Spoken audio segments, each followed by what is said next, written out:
Hello, everyone, and welcome to my channel. Welcome to this platform. My name is Chiwendo Okere, and this platform is all about sharing good news, spreading good vibes. I welcome you once again. We are going to look at a very important topic. I am a believer like you. I am a Christian, but I don't practice religion. And the topic we're going to look at is very crucial because it applies to everyone, not just Christians. Okay, but a lot of times we think this topic has to do with Christians or people that go to church. No, the topic is true worship. True worship. We are going to see, we are going to understand, we are going to read the scriptures and understand what true worship is all about. And for there to be true worship, it means there is also a false worship. Now, when we understand this, so you know where to stand, you know where you take your own stand. We're going to take our scriptures from the Gospel according to John, chapter 4, from verse 19 to 24. Now, for the purpose of a better understanding, because I'll be talking about some things in this account, okay, but you cannot understand it unless you read the entire chapter. So, for your own better understanding, read the entire chapter 4. But here, because of time and you know what I'm trying to say, um, we are not going to waste that much time. And so, John chapter 4, from verse 19 to verse 24.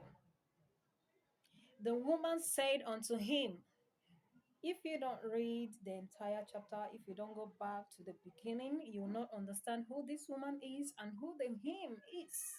But I just give you that tip. This woman is the woman of Samaria, and the him is Jesus Christ. I'm sure you must have heard the account, the story of the woman of Samaria and Jesus Christ at the well. So that is this woman, and that is the him. The woman said unto him, Sir, I perceive that thou art a prophet. Our fathers worshipped in this mountain, and ye say, when this woman said ye say, she is not referring to Jesus personally. Okay, the ye there is the plural form of you, the plural you, meaning a lot of people, your generation, your tribe, your this, your family, and all that. Our fathers worshipped in this mountain, and ye say that in Jerusalem is the place where men ought to worship. 21. Jesus said unto her, Woman, believe me, the hour cometh, and the hour cometh when ye shall neither in this mountain nor yet at Jerusalem worship the Father. Ye worship ye know not what. You worship what you don't know. You worship who you don't know. You worship and you don't understand what worship means. You worship, you know not what. We know what we worship, for salvation is of the Jews. 23. But the hour cometh, even though I said salvation is of the Jews, but the hour will come because worship has nothing to do with Christians, churchgoers, or a particular religion. This is a general thing. Worship is a general activity. It has to be a general activity. Okay, but the hour cometh, and now is this is the time. Now is that hour, now is that period when the true worshippers shall worship the Father in spirit and in truth, for the Father seeketh such to worship him. 24. God is a spirit, and they that worship him must worship him in spirit and in truth. Now, what is true worship? Jesus said true worship is what? To worship God, to worship the Father in spirit and in truth. Now, before I proceed what it means to worship God in spirit and in truth, I'm going to give you a brief story, a brief explanation on what transpired. Something transpired. The woman did just walk up to Jesus and start to talk about worship. And don't forget, at this point, if you read the earlier verses, okay, like I said, start from chapter 4, from verse 1 of chapter 4, you are going to understand better. The woman has been interrogating Jesus, okay, and Jesus has been answering her. Jesus asked her for water, and she was like, You are a Jew, I am a Samaritan. We don't follow the same path. Even greeting good morning is a taboo, and you are asking me for water. So something happened. Something led to this enmity between the Jews and the Samaritans. And we're going to understand what that is. So, I'm going to give us a brief explanation on that. Now, this woman said, our fathers worshipped in this mountain. What mountain is that? This is Mount Gerizim, okay? Pardon my pronunciation. I do not study Jew. I do not study Hebrew. You know what I'm trying to say. This is Mount Gerizim, the Mount of Blessing. Beside it is the Mount of Ebal, okay? Just across a narrow valley from Mount Ebal. Mount Ebal is the Mount of Cursing. Mount Gerizim is the Mount of Blessing.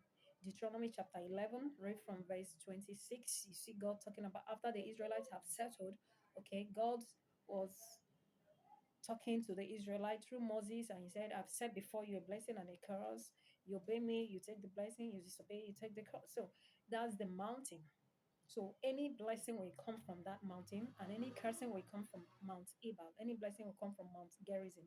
So, but something led to the worship of or worship at this mountain.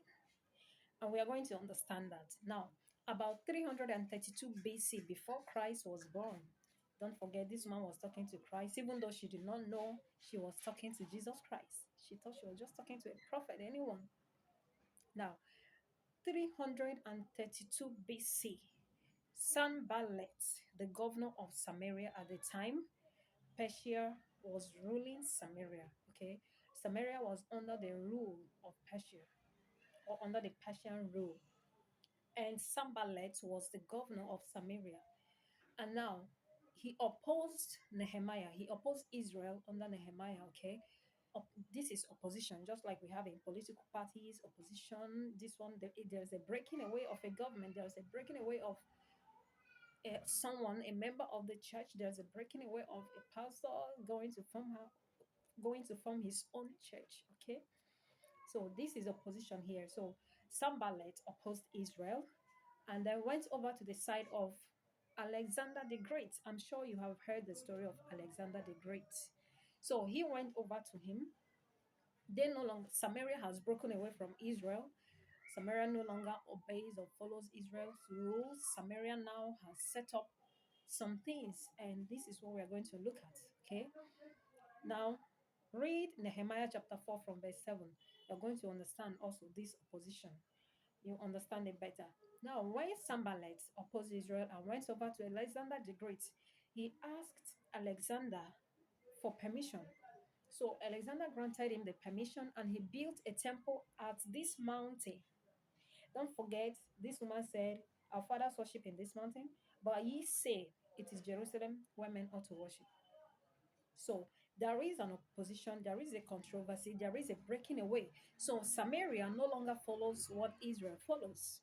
So Israel has Jerusalem where people worship. Now Sanballat wants to build a place where people worship.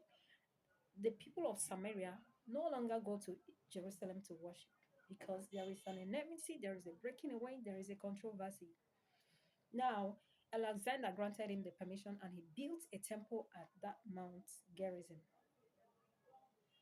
He built it for his son in law, Manasseh. And then he made Manasseh the high priest.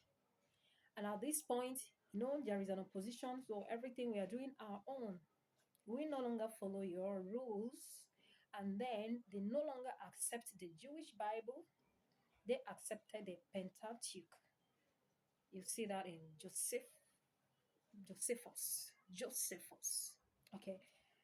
So this was what happened. Now, Samaria they do their own thing. Israel, they do their own thing. Now, this is a great controversy between Jews and Samaritans. And that controversy is where should we worship? Whether to worship at Gerizim or at Moriah, Jerusalem. Now, since Christ's words, this woman has been coming a long way with Jesus in their discussion. Now, she perceived that this person is a prophet. Now, since Christ's words proved him to be a prophet, this woman wanted to seize that opportunity. And since he's a Jew, she is a Samaritan. Now, let's settle this. Our fathers, this is what our fathers passed down to us, that we worship at Gerizim. And your own fathers said Jerusalem. Now let's get this clear. I want that question to be answered. Where shall I worship? Where is the right place that people should worship? And then Jesus answered him. It is not about the place. It is not about the temple. It is not about the church. Don't forget, there was no Christianity here, and worship has nothing to do with Christians. It is not meant for Christians, it's for everybody. So the place is not important. If you say the Bible or worship has to do with Christians, it means everybody has to go to a church. But Jesus is saying, time, the hour has come when no one will worship at Jerusalem or at your so called mountain, because the Father seeks people that will worship Him in spirit and in truth. So, true worshippers are those who worship God in spirit and in truth, and not those who go to any church, who go to a particular church. Because if worship is all about going to a worship place like a church, it means those that don't worship at a church will go to hellfire. Is that what it means? No. So Jesus is trying to break that barrier that worship has nothing to do with a place or a temple. Because when you ask a typical person, what does it mean to worship? The answer is going to align to the angle of Christians or Christianity only. But no, worship has nothing to do with Christians. In fact, let me tell you, this world, the word of God has nothing to do with Christians. It's for everybody. The words of Jesus is not only meant for Christians, it's for everybody, because Jesus did not actually establish Christianity. Worship, true worship, the right way to worship. Okay, now Jesus' answer embodies a great principle. Yeah, that true worship is that of the heart and not that of a place and not that in a building. When he said, the hour cometh and now is, we are in that era, we are in that period. There is nothing like religion. No, it's a universal worship. Just imagine last year, 2020, with the COVID lockdown, churches were shut down, schools were shut down, public places were shut down as well. If worship has something, just the only thing about worship has to do with churches. It means during that time, everyone would have gone to hellfire or would have died. But no, Jesus is trying to establish a fact here that worshiping of God has nothing to do with Christians. It's not for Christians only. And it's not by, yeah, you can be a Christian, okay? Like I said, I'm a Christian, but I don't practice religion. So as a Christian, worshiping of God does not mean I must go to a church. No, it has nothing to do with a place. It has nothing to do with a church. So Jesus has established that fact, because some people wait until a Sunday before they go to church and worship. And if you ask them what does it mean to worship God in spirit, they will tell you, you close your eyes, silent prayer, you are communicating with God in your heart. No, there is more to that. There is more to worshiping God in spirit and in truth. So God, Jesus said, the hour has come, and now is that time, okay? When true worshippers, worship God in spirit and in truth. Now, the opposite of true is what? False. That means there is a false worship, or there are false worshippers. So, if true worship is about worshiping God in spirit and in truth, that means any worship that does not connect the heart, the spirit, is a false worship. And we are going to understand what worshiping God in the spirit means. Yes. Worship God in spirit, it means with your whole soul, with your mind. You can be at a place, bodily present, but your mind is wallowing at some other place. Your mind is wallowing at your house. You are thinking about what you left undone in your house before before you came to church.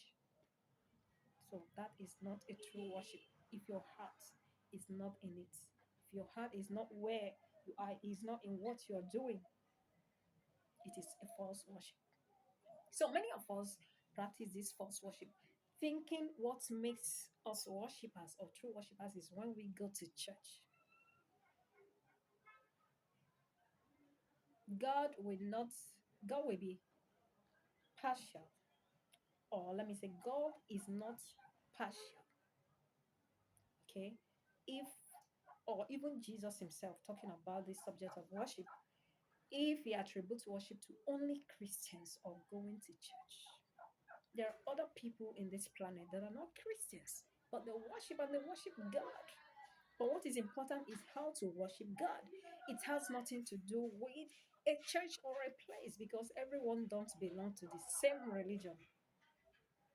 But what is important is that you understand what worship means and not how it is practiced in your religion. So let's move on. True worshiper will worship God in spirit. What does it mean to worship God in spirit? You worship God with your whole soul, with your mind, with your feelings, with your emotions, with your desires. Some people don't have desires. When it comes to worshiping God, they are just going there to look at new clothes, how people are dressed, how the man of God is dressed, and the outward appearance. No, that is not worship. Worship is not as long as you are there present. No, because some people, that is what worship means to go to church. You are there physically present, but your mind is not there. Worship in spirit and not, like I said, if you ask a typical person, what does it mean to worship? The person might tell you, you're like this, you close your eyes, you're silent, you're doing a silent prayer, blah, blah, blah, blah. You can do that out of fatigue. So Jesus is trying to separate this. Not after journeying. Just imagine you must men ought to go to Jerusalem. So you travel from far to Jerusalem. When you get there, how will you feel? You feel tired. So when you feel tired and you are there and you are trying to catch your breath and you are maybe sleeping, you are dozing, and you still call that worship, it's not worship. So Jesus is trying to remove all these things in the name of religion, these things that put us in bondage, and we think that is the right thing we should do, and we're all pursuing after that. Just imagine traveling from another country to Jerusalem.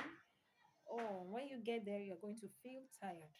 And when you are tired and you're not like this, everyone, you're just thinking about the traffic, the inconveniences you met on the way, your spirit is not there.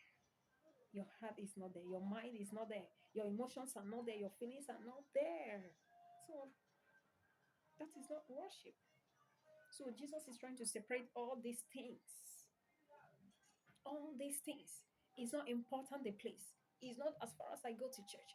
Some people leave their house, they travel miles to go to church, and when they get there, they're finding themselves. They are trying to catch their breath. Any other thing that is taking place, they are not there because of bodily fatigue. So Jesus is trying to separate this. No, because these things can hinder your worship, can affect your true worship. So it's not important. The place is not important. The building is what important. What is important is your heart. Your heart must make the connection. Your heart is the contact point. And when your heart connects in your worship, you have connected with God. Now, in spirit and in truth, what does it mean in truth? In harmony with full, revealed, and attested truth. In harmony with full, revealed, and attested truth. Now, look at it. Before it was known to be in Jerusalem. But there is an opposition, and Sambalat has formed another religion. Is there truth in it? How did that religion start? Because you opposed Israel, because you broke away, and you want to have what Jerusalem has. They have this worship center, this temple, and you want to set up your own. So there is no truth in your own system of worship. So do you understand it? So your worship must be free, must be pure truth. It must not be what this person told you, preached in his or her own way. It must not be what that person preached in his or her own way. So this breaking away has been on and is still on in churches. You see pastors breaking away from a church and they go and form their own, and they are going to make sure they preach things that will make their members stay and not go to that other place. Oh my goodness, there is no truth in that. So Jesus is trying to separate all these things, all these attachments, all these false teachings, because you now have your own. So your own is the right place everyone should go to worship. Because you have found your own, you're no longer there. You feel there is something bad that person did to you. That's why you left, and then you have gone to form your own as if you are perfect. So Jesus is saying, all these things don't matter. They won't take you to heaven. These things are not what will take you to heaven. Now you worship God, for God is a spirit. God is a spirit. God is not the sun. God is not the moon. God is not the stars. God is not the wind. God is not any image made with wood or metal. God is not beast. God is not man. God is a spirit. So there is no image of a particular thing whatsoever you must carry, or you must look at, or you must worship. No. People worship, but they worship all these things. Some worship the forces of nature. They believe by worshiping the forces of nature, like the river, like the wind. So God is taking the worship through them. No, God did not tell us anywhere that we must worship God through something like this, through the wind. Jesus is making it clear. God is a spirit. You worship Him in spirit and in truth. The moment you connect in your spirit, you have connected with God. Don't try to look at or envision a particular image or picture that shows it's God. It's not God. No matter what the picture is, no matter what the picture represents, it's not God. Jesus himself is saying a God is a spirit. So don't carry the image of one certain creature, one certain object, one certain image that you and I can make, that someone made, painted, and oh my goodness, and you're worshiping it. Nor the forces of nature. If God was in any of these, Jesus would have said it. Jesus would have made it clear here, at least to clear this thing, this age-long dispute. Okay, and this woman brought it up, and Jesus is trying to establish the truth. So God is not the air. God is not the wind. God is not water. God is not the universal mind. There's something called universal mind, and people think you're connecting with God. No, or some impersonal quality. This is not God. No one has seen God. So you can't carry any particular image in you that is God. So you can't offer your worship to a particular image, either in your mind or anywhere. Just connect with your spirit. Just worship God in your spirit. And we have seen what it means to worship God in spirit. Your whole soul must be there. There is no image you are seeing. That is very important. There is no image you are carrying in you. So the moment you make that connection with your heart, with your spirit, you have connected with God. And that is what true worship is all about. Don't let anyone deceive you, please. Be free. Christ has given us that freedom. So be free. It's not enough to go to church. Your heart must connect with the worship of God. So live in your freedom. Okay? Thank you so much for watching. God bless your gentle soul. We will continue to share this good news, which is the truth, and we will continue to spread these good vibes. Oh, the truth makes me feel good. Knowing how it is, how Jesus said it, and what, I told you, it's not enough to just read the scripture and you go your way. It's also important to understand the event that took place. What happened? What led to that? We have seen this topic now on true worship. Where shall I worship? We have known what led to it. It started from 332 BC when Samaria broke away from Israel. So, and finally, the solution is here. So, God bless you once again. God bless your gentle soul. Thank you for watching. Please share this video, comment, like, subscribe, and in it, we continue to enjoy this good news of freedom and good vibes. Once again, I am Chiwendu Okero. God bless you.